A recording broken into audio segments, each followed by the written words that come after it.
Several years ago, when I shared about a loved one's struggle with a mental health crisis, a church leader responded to me by asking if that person had been baptized. Her first instinct was to assume this was a sin issue. I was horrified by her response. Statistically speaking, 20% of the adults in any given church experience mental illness in a given year. That's 20 adults in your church of 100 or 100 adults in your church of 500. And 1 in 6 youth aged 6 to 17 experience a mental health disorder each year. Not talking about this and not learning how to care well for those individuals has serious ramifications. A dear friend joins me on the podcast today to bravely talk about her personal experience with her own mental health, and she tells her story and also shares what her faith community did well and where it could have done better. If you're part of the Patreon community, be sure to check out the bonus audio from this conversation. I'm Amy Fritz, and you're listening to the Untangled Faith podcast, a podcast for anyone who has found themselves confused or disillusioned in their faith journey. If you want to hold on to your faith while untangling it from all that is not good or true, this is the place for you. A couple of years ago, I made a decision that changed my life and my relationships. I started going to counseling, and I'm so glad that I did. If you've been considering getting started with counseling, Faithful Counseling makes it so easy to get started. I know you don't like talking on the phone, so it's good news that you can start the process without even picking up the phone to talk to someone. The Untangled Faith podcast is brought to you by my listeners who support me on Patreon. It is also brought to you by Faithful Counseling. Faithful Counseling is a Christian counseling service with more than 3,000 licensed therapists across all 50 states with access by video or phone sessions or chat or text. They're therapists with expertise in trauma, depression, family conflicts, or more. You can ask for a new counselor at any time, and financial aid is available for those who qualify. Untangled Faith podcast listeners get 10% off their first month from our sponsor, Faithful Counseling. Go to faithfulcounseling.com/untangled. Fill out a questionnaire, and you'll be matched with a counselor. That's faithfulcounseling.com/untangled. May is Mental Health Awareness Month, and I'm so grateful to be able to share this episode on the very last day of this month to shine a light on mental health and the church. My friend Allie joins me today. Some of you know her as the creator of the Bruised Faith Instagram account, but you've never heard her story. She shares it publicly for the first time here. We're talking about some heavy topics in this episode, so I want to give you a warning here at the top of the episode. We'll be talking about mental health crises and the adjacent issues attached to that. Please take care while listening. Here's my conversation with Allie. Well, I am very happy to welcome my friend Allie to the Untangled Faith podcast. We met several years ago, right after I first started the podcast. Allie reached out to me and told me some of her story. And because it is Mental Health Awareness Month, I think we're going to get this episode in towards the end, probably the very last week of the month, maybe also the beginning of June. But it's always a good time to talk about this because our churches have some blind spots when it comes to mental health. And so Allie has said that she would love to share some of her story. And so I'm just going to let Allie take it away. Thanks for having me. I so appreciate the chance to talk about this, although it feels really vulnerable. But I think it's worth it if it helps one person. And we also got to meet in person. That's right. We did a year ago this weekend. I loved that. All right. So my story, it would start around, it was around April 2017. And I was walking with a friend and I was really honest about some of the things that I was feeling and thinking. And I confided in her that I was suicidal and I didn't want to die, but I couldn't picture myself continuing to live. And it was like a numbness. It didn't feel like sadness to me. It felt like a numbness or a lack of feeling, kind of empty. Sometimes I'll explain it like it's like a black tunnel and you can't find your way out and you can't turn back. It's just a whole, like a black zone. So I was talking to her about that and she was like, Allie, like these are not normal. It's not normal to have these. You need help. And I had lived with these thoughts for so long that I thought everyone battled these, and I was Yeah. just doing my best to battle them and push them away. So this was a new thing for you to think, oh, this is more than something that I should be holding on to every day. This is a little bigger deal. Right. Yeah. I didn't realize it was a big deal. I mean, it felt bad. Like it didn't Yeah. feel okay, but as maybe other people feel this way too. And somehow they're making it so I can make it through. So what happened then? I was honest with her, and these thoughts just had gotten really loud. They were louder than they ever had been in my life. And it was starting to show in, I couldn't eat and I couldn't sleep, and my hair was falling out, and I had kind of become like a shell of myself. And I needed a lot of support and help from my family just for daily things. I did have a therapist at the time. And I was working through some kind of like repressed childhood trauma. We were doing EMDR. And I had gotten stuck on a memory that I just couldn't dig myself out of. And now looking back, I can see that was not helpful. And I didn't quite have the coping skills to deal with what I was working through. And it probably wasn't the therapist that was right. Yeah, it wasn't a good fit. Yeah. So you told your friend, did you just go home then and think, oh, I need to do something? Or did she help you with next? She stayed after me. I told her, I didn't think anything of it. I took my kids to like our local amusement park for the day. I got a text from her while I was there. And she's like, we need to talk tonight. And she had my husband and I over, and I think I knew they were bad. I just think I didn't want to recognize it. Yeah. Somewhere inside you, you knew, but there was this denial still that was kind of in your way. Yeah. Like my life, what my life looked like and what I was feeling didn't match. So I was trying to change what I felt inside to match what my life looked like, which was a family and functioning for the most part. Yeah. And so that was very confusing for me. So it was a good thing that she followed up. That's a good friend. Yes. I'm really thankful that she was willing to open the conversation. For me, someone willing to talk about it, someone that was willing to go there was really welcoming to me. Yeah. I felt like, oh, this is someone that I can talk to. And this is someone that's willing to hold whatever I'm feeling. And I was thankful. You mentioned your friend reached out, or your friend had said, hey, I don't feel this way. I think this might be a big deal. So yes. What are some good things that a friend could do in the situation? What are some signs that they could look for? My listeners probably like to be helpers, and they were like, oh, well, what would I do? Like, what should I do in this sort of situation if I have a friend that may be in crisis? That's a really great question. And I think if someone has a plan to harm themselves, I think that is an immediate red flag, some sort of emergency calling for help right away, especially if they have kind of means to complete that plan and have an idea of when they want to do that. The more specific the plan is, the more like immediate crisis is happening. They've thought through this. They're kind of on the next step. I don't feel like you can do the wrong thing when you're trying to lovingly help someone get help. So we have crisis lines in our community. I think most people have those. If they don't have a therapist, you can call into a therapist. They're hard to get into. You can utilize the emergency room. Some communities have crisis centers. If you end up in any of those places, if it's not the right level, I think that you'll get help. Yeah. Someone will help you find the right level of care. So the helpful friend doesn't have to be a therapist. They don't have to try to do therapy and figure out how to be a therapist for the person in trouble or in crisis. But they can reach out to somebody that can help figure out what needs to happen next. And that could be the crisis line or an emergency room. Wherever you go, they will triage you most likely to figure out what you need. What's the most important thing to happen next for safety?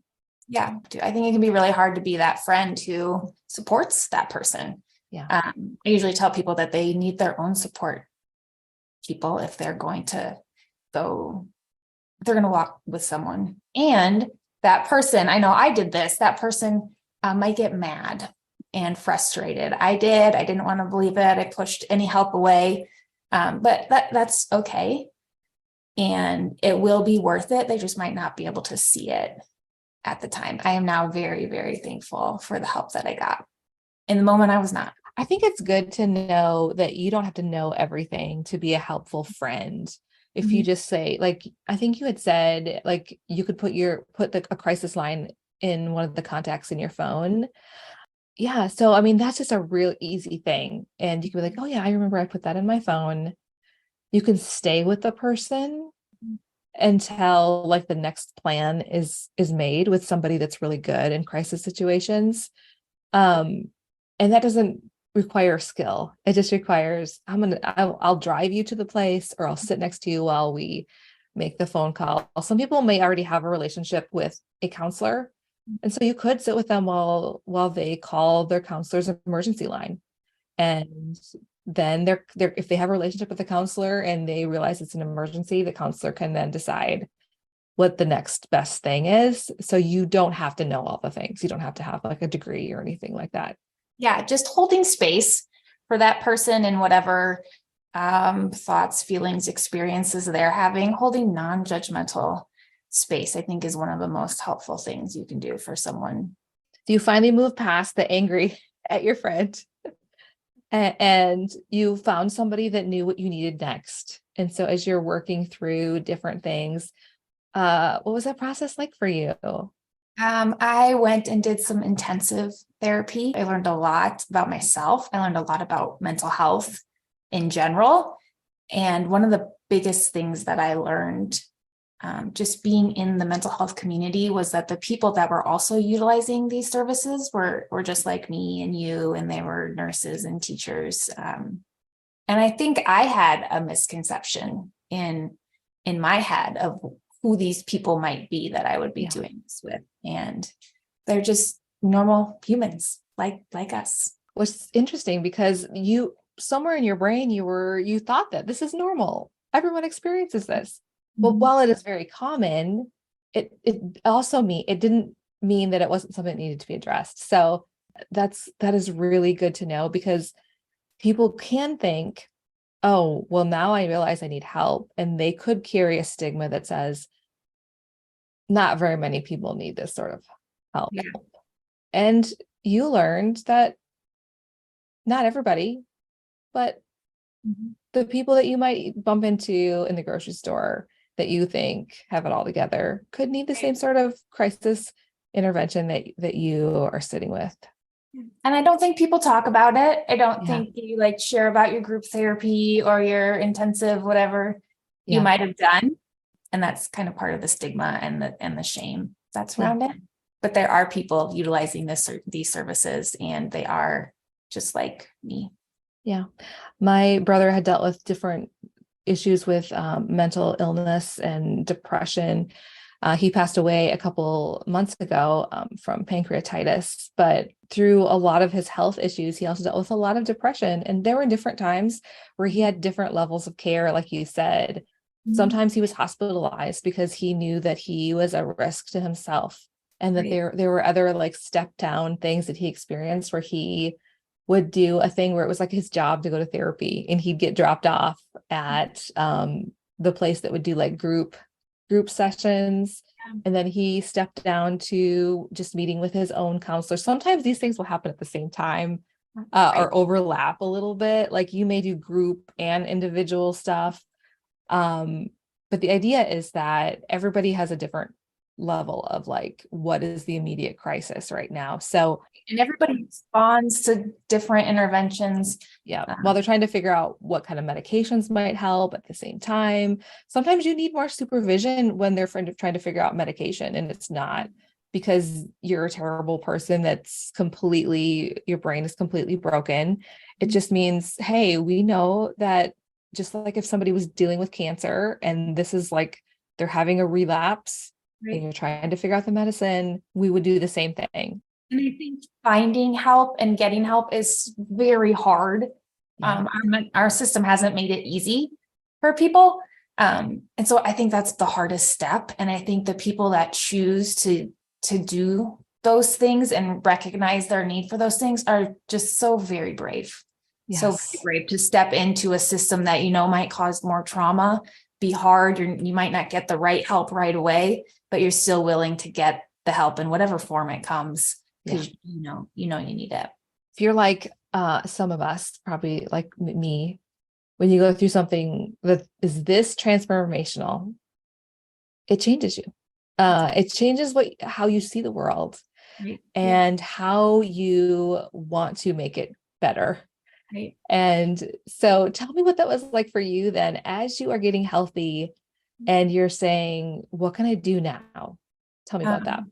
Yeah, I think once you dive into I think in systems. And once I dove in, I was like, oh my gosh, what's happening? This is so hard for me to navigate. And I have the resources and I have the education, get myself help. And it was still incredibly overwhelming. So we had a family member who had just left treatment for mental health and trauma, and she needed a place to live. And we felt like we had great support here. My support during the whole thing was amazing. My friends were fabulous. They would bring me meals and sit with me and answer texts in the middle of the night. I couldn't have asked for a better support system from my friends.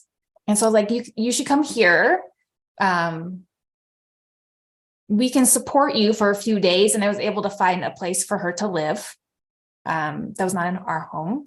And she came, we got like all the daily living things out of the way. She learned how to ride the bus. She found a therapist. And a couple of days into this, we learned that the people she was going to stay with, it wasn't going to work. And that was a really good choice for them, but it was a really hard choice for us, because she was living in 100% trauma mode. No fault of her own. But there were sleepless nights and emergency calls, a lot of unsafe behaviors, which is how trauma shows up a lot of times. And so we were trying to navigate the system, and we learned that we had to wait for her to go into crisis so she could prove the level of care that she needed.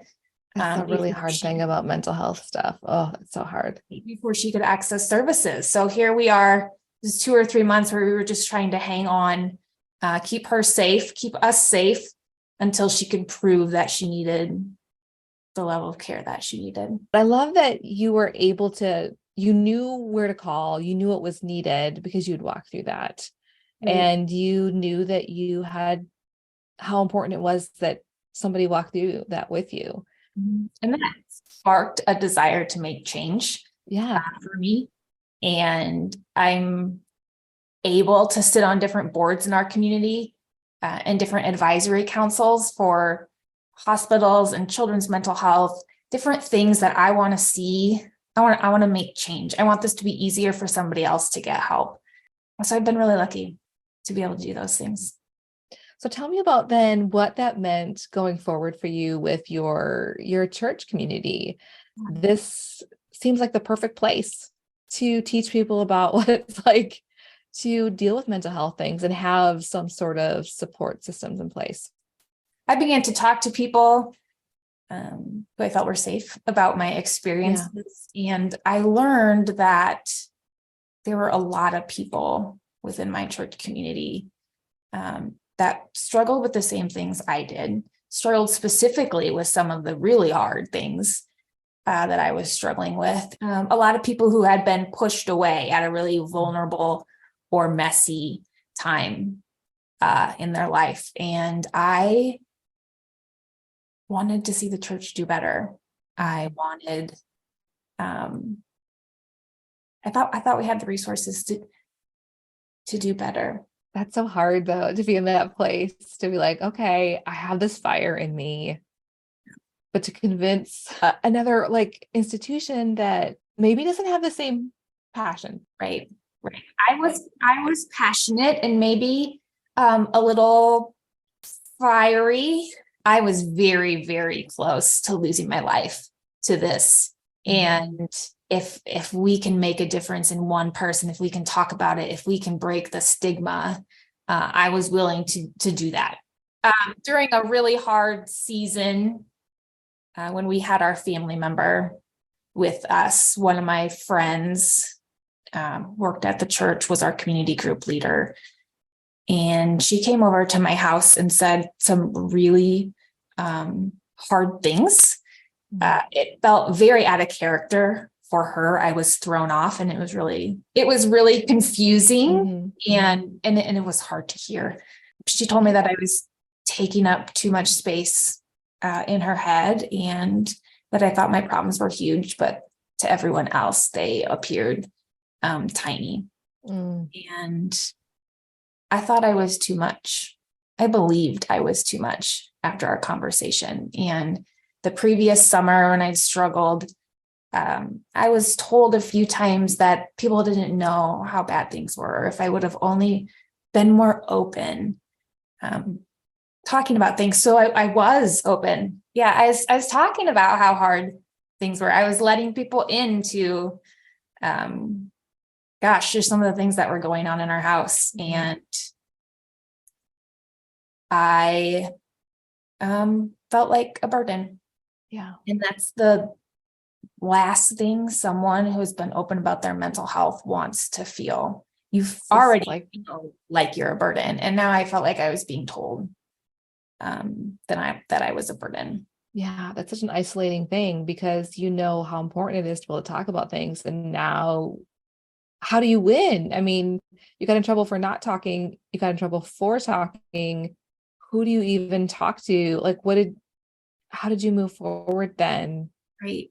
She also told me that numerous people in the church felt the same way that she felt. Oh, But she wasn't willing to give me their names. And so I didn't know how many people felt this way. I didn't know who was safe. I didn't know who my community was.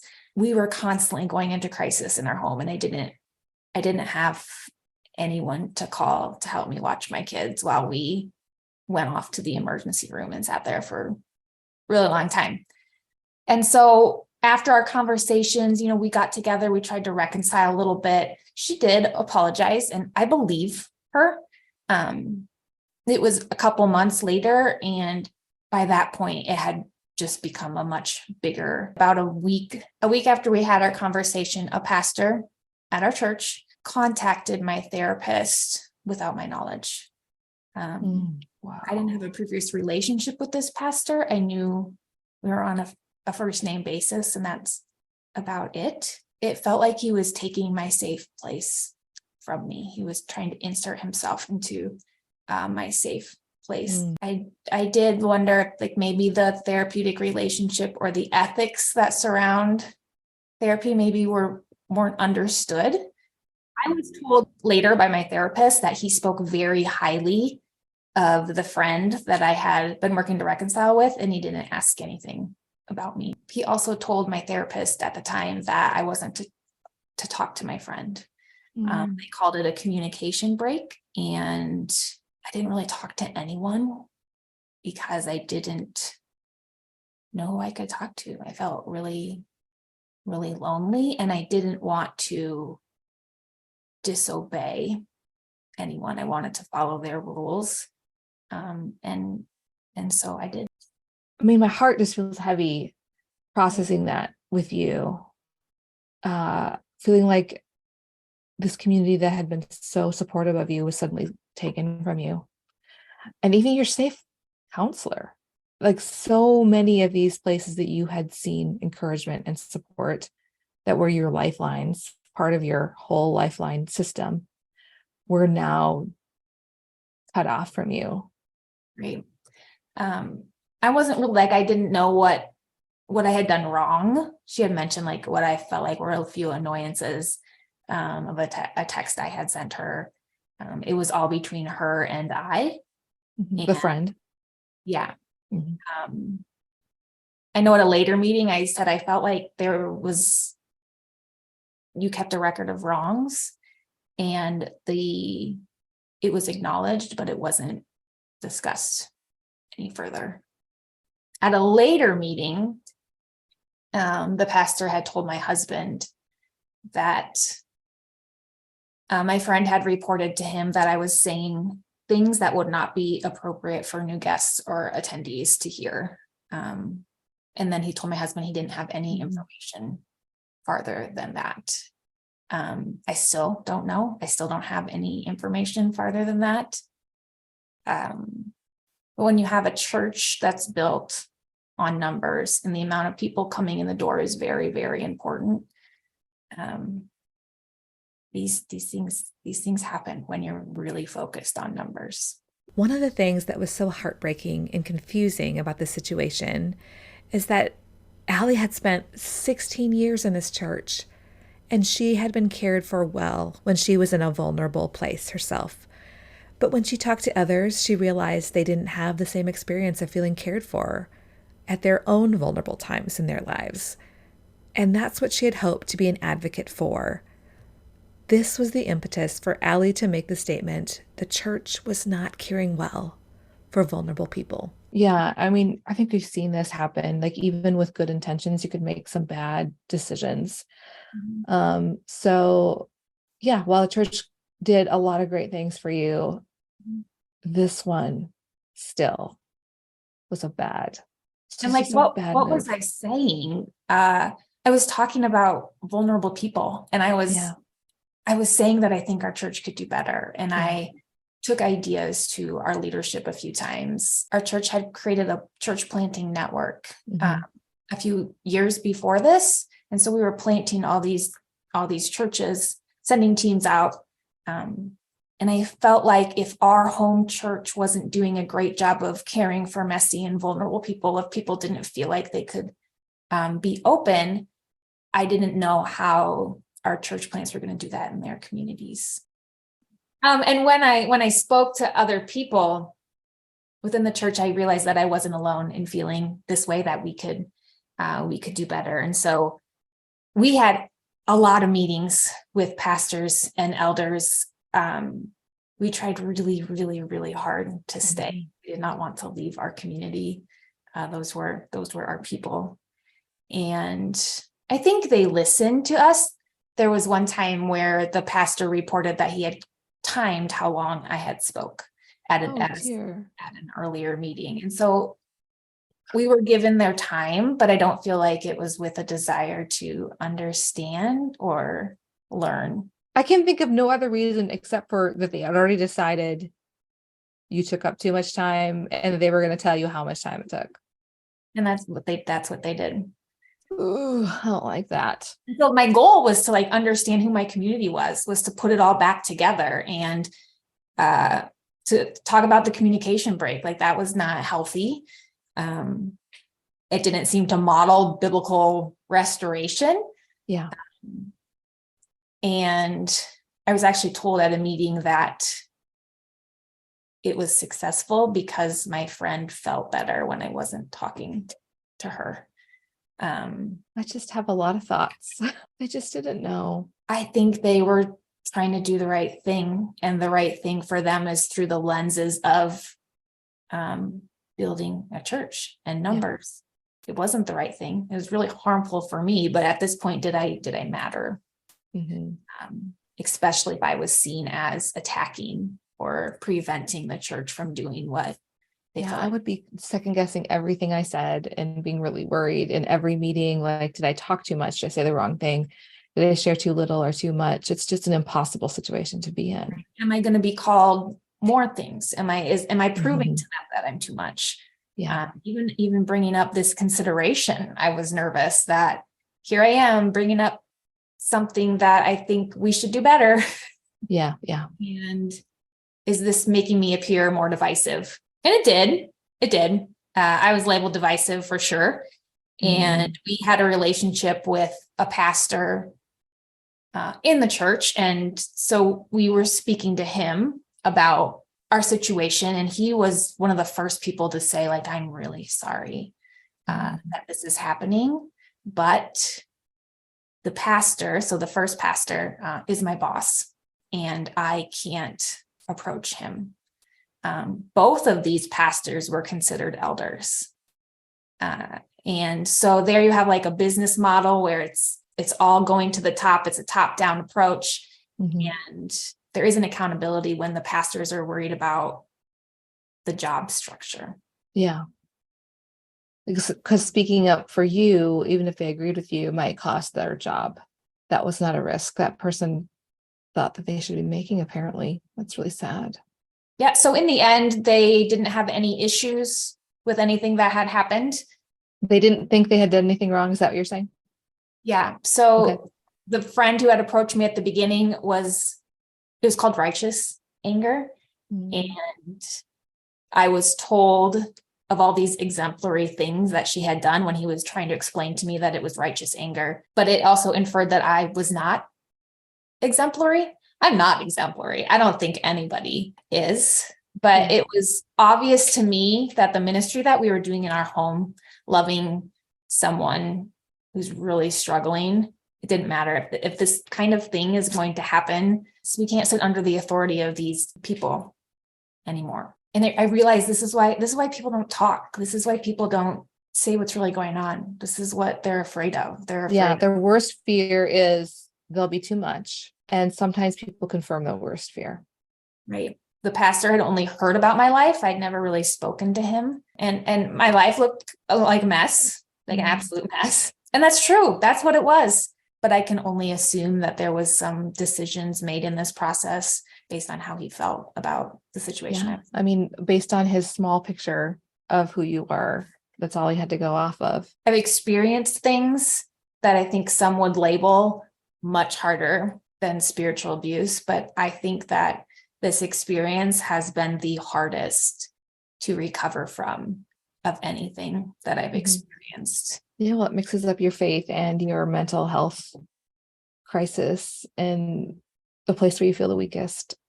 Right. It's like abuse tells you you're not worthy. Spiritual abuse says you're not worthy, and God agrees. It's really hard to pick apart like the verses that were used. And so now God is actually supporting what their behavior is, but it doesn't look like Jesus. So it's very hard to pull your faith and the actions of the people that are supposed to be professing this faith. It's hard to pull them apart. Did you even want to go to church after that? Well, we were leaving, and one of the elders said, if you're not attending church on Sunday, Satan's winning. That was confusing. We wanted to attend church on Sunday, but we didn't feel safe. And now we're starting to start over in the same community. Our community is not super big. And so, no, we took a break. Now for a quick break. Now back to the show. Tell me about your experience with church right now. Did you go back to a church? Are you in one right now? I know it's a complicated landmine to navigate. Yeah, that's okay. We stopped going to our church and probably took 4 to 6 months off. And then Easter was approaching, 2019 Easter. And we were like, oh no, we have to go to church for Easter. What are we going to do? And so we showed up at a church in the community that we knew a few people at, and we had heard good things about. And they welcomed us. One of the things that the pastor said the first day we were there said, if this is not the right place for you, we want to help you find that place. And that was completely opposite from what we heard leaving our church. We didn't hear anything. It was kind of like, good luck. And he opened up his time. He sat with us a few weeks later for, 2 or 3 hours and listened to our story. He apologized from a spiritual leader standpoint, which was really powerful for us. He saw us. He heard us. He made himself available to us. He acknowledged that coming back to a church could be hard, and he wanted to have an open dialogue and communication for anything that might be confusing or triggering. It was just a whole new feel for us. I didn't know what I didn't know until I entered a new faith space, and it felt different and it sounded different. And that's where I learned, like, they were doing their elder nominations, and they said, write a letter to, and they were doing their board of director nominations. And they said, write a letter about someone who has served and been a part of our church for, I don't know, they said 3 to 5 years maybe, go ahead and write a letter to us and we want to hear about them. Where our former church, there weren't elder nominations. They were pulled from the middle. And then we were presented names and said, do you agree? Mm-hmm. And we put our name on those ballots. And so if you didn't agree, There was no like anonymous voting. no. You had to put your name next to whether you disagreed. And so I was like, really? We could do it this way? I've never heard of this way. Yeah. And there were lots of moments like that when it's like, this feels better. And it was healing to replace some of those hard memories and negative memories with church and faith leaders with good ones. Yeah. We can fight really hard to try to get over some of our experiences, but I found that if we are able to replace them, they don't trigger us as much. Yeah. It's still hard for us to make it every Sunday. All of our whole family doesn't always want to join. And I wouldn't say that we are not members. We don't really desire to become members, but at this church, from what I can tell, that's not necessary. You just can jump in where you want to jump in. Wow. So what would you say, what's different? How are you approaching church differently than you did previously? Now, you said one thing is you aren't a member and you're not planning on becoming a member right now. Was there anything else that sort of is different about your approach or how you hold this whole thing? We got involved when we wanted to and what we wanted to. I feel like in evangelical circles, there's this big push to get plugged in. And sometimes I feel like it's getting plugged into this church and not plugged into Jesus. You get involved in what you like, and then you meet people that also like what you like. And it's just kind of this natural community that evolves from that. Yeah. They're not perfect, and they know that. What I found is just very approachable. We were looking for humility and accountability in leaders. Those were our two big things that we wanted to see at a new church. And that's what I feel like we found. I love that. Maybe you're like me in that, I mean, I can relate to not being a member of a church and feeling welcomed, even though we're not members. But I also sort of feel reticent to promote any church, even the one I'm in. Like, I don't want to be like, hey, everybody, this is the one. Yep. Does that make sense to you? I think they'll say we're not the one. And just saying that, I feel like, is powerful. We were part of a large church and we moved to a smaller church. And when we met with the pastor, we said, what are you going to do when you get big? How are you going to not run this like a business? Because we figured it's just going to happen. And then we might experience some of the similar things we experienced at a larger church. Yeah. The pastor told us he felt like they could be big, but that wasn't their focus. Their focus was on relationships. And if the numbers came, the numbers came. Yeah, but that wasn't their goal. Right. And they wanted to create a church family that was based on relationship. Allie, how long ago did you start your account, the Bruised Faith account on Instagram? And tell me about that, what you decided to do and how that's worked for you. I remember actually talking to you and feeling like I wanted to start something or talk about these things. And I didn't know how to do it. And so I got a website, but I've never posted on it. Just one day I was sitting across the table from a new friend, and we were talking about a presentation we were doing together on mental health and substance abuse. And she had mentioned something that had happened that was hard for her family. And she mentioned the church that it happened in. I think that was the night that I created the Instagram account, because here's yet another person who had a poor experience and was no longer involved in a church of any kind. And so that's where it came from. I think the name just popped into my head. I have no idea where that came from. And I just started writing about some of the things. At this point, it had been 3 years when I started the account. So I just started writing about some of the things that I had learned and some of the things that I fought really hard to gain an understanding of what had happened. And I wanted other people to have some of that information. Yeah, I see the results of that. I can see that I can tell by the things that you post that you have been reading and listening to the smart people in this area, the Diane Langberg and Wade Mullen, and these people, these voices that we trust. And I love that you are like, hey, I've learned some things, and here's it in a easy to digest Instagram square. And sometimes you're hilariously funny with your reels. Thank you. Or memes that you share. Sometimes it's a little tongue in cheek. Sometimes it's really serious. And it works really well. What is it about the Instagram like medium that you love? It's the only one I understood. Yes. It was easy enough for me. I used Instagram personally.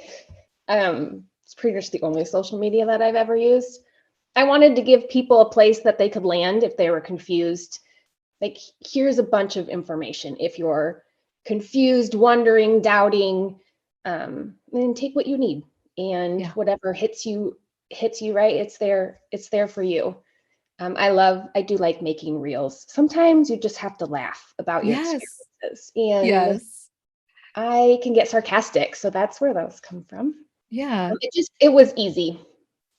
Yeah. And I feel like when I talked to Lori Ann Thompson about how we need to be careful in this space to take care of ourselves and have really good boundaries, and how easy it can be to be sucked dry.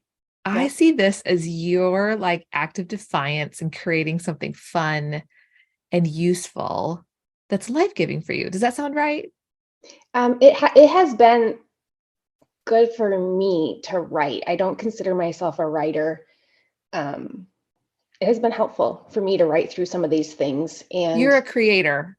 You're a creative. I can see that in like the Instagram is a visual medium. It's not so much, I mean, the words are important, but you have a way of putting the words and that visual thing together that grabs people's attention. And I think it's fun. I think it is. Thank you for saying that. I would not consider myself, I didn't know how to use Canva. That's all I use. And I don't pay money for anything. I use Canva too. Yeah. I do pay money. I don't like schedule things. I think the beginning of the day is the right time, or having things on certain days. Just post when I feel like I have something to say. Yeah. And then I could go 2 or 3 weeks without really thinking that I don't really have anything to write about. So I'm just not going to post. Yeah.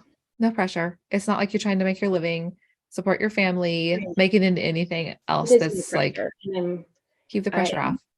Very blessed to have it be that way. Yeah. I love that. I really do. And I really like how you have specifically niched down. It's really about people that have been harmed, or encouraging people that have been harmed. So it really doesn't matter what your theological background is, where you are in regard to whether you're still consider yourself a Christian or you don't consider yourself a Christian, if you're going to a church or you're not going to a church, those distractions aren't a part of it. It's just, I see you, and here are some things to think about. That's exactly what I want it to be. When you experience hard things in the church, you aren't seen, and you carry, at least I did, I gathered all these beliefs about myself that weren't true, but it was what I was hearing, and it was what I was feeling. And so I want to be a useful space where people can go and say, okay, that's not true about me. Yeah. And be helpful in helping people fight those lies. I'm still fighting those lies daily. Yeah. You're speaking to yourself, your former self, yourself in the trenches. Yeah. You're like, dear younger Allie. I think I wrote something like that. I know you need to hear this. Yeah. Your church leaving self. You're going to be okay. And it's going to be hard. Yeah. I am so very thankful for this conversation with Allie. Her vulnerability is going to be such a help to so many people who feel alone. Don't forget to check out the bonus audio from our conversation on Patreon. If you aren't a part of the Patreon community, you can sign up at patreon.com/untangledfaith. I also wanted to mention a few resources that I'd love for you to make a note of. The National Alliance on Mental Illness has a crisis hotline you can save in your phone to use for yourself or a loved one. That number is 800-273-TALK, TALK, or 800-273-8255. Or you can text Helpline to 62640. You can also call or text 988 to connect with the Suicide and Crisis Lifeline. The Lifeline provides 24-hour confidential support to anyone in suicidal crisis or emotional distress. You can find all this information in the show notes for this episode on your favorite podcast app or by going to untangledfaithpodcast.com and clicking on episode. If you're on social media, I would love to keep this conversation going over on Twitter or Instagram or through the Facebook page. I'm Untangled Faith on Instagram and Facebook, and I'm Faith Untangled on Twitter. The Untangled Faith podcast is hosted and edited by me, Amy Fritz. This podcast is made possible by the support of my Patreon community. A special thanks to producers Michelle Pionic, Phil and Susan Perdue, Pam Forsyth, and Shelley Taylor. Thanks so much for listening. I'll see you next week.